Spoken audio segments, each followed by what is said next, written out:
कई सारे प्रेग्नेंट महिलाएं अपनी एक्सपेक्टेड डेट ऑफ डिलीवरी को लेकर काफ़ी कंफ्यूज रहती है कि उनकी exact expected date of delivery कौन सी है, और हर सोनोग्राफी में जो डेट चेंज होती रहती है उससे वो कंफ्यूज हो जाते हैं।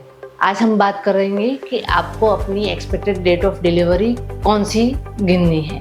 जैसे आपकी लास्ट पीरियड की डेट होती है, उस अकॉर्डिंग डॉक्टर आपको अपनी ईडीडी मतलब एक्सपेक्टेड डेट ऑफ डिलीवरी निकाल के देते हैं, जो टोटल प्रेगनेंसी के मंथ मतलब 40 वीक्स की होती है। जैसे आपको for example last menstrual period 6 अप्रैल 2025 में आया है, तो आपकी एक्सपेक्टेड डेट ऑफ डिलीवरी होगी 13 जनवरी 2026। सो उस हिसाब से हम एक्सपेक्टेड डेट ऑफ डिलीवरी, जिसको हम शॉर्ट में ईडीडी बोलेंगे, उसको निकाल के देते हैं।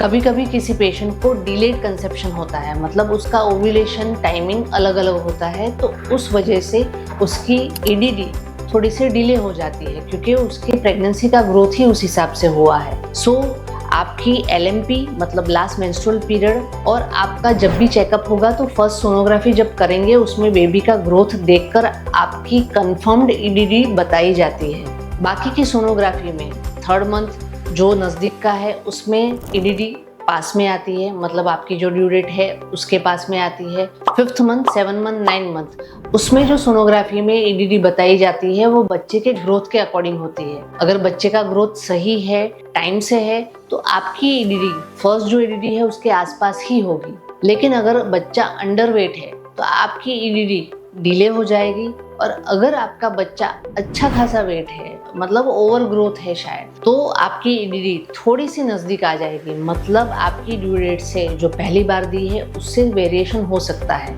तो आप उन सब ईडीडी को कंसिडर नहीं कीजिए।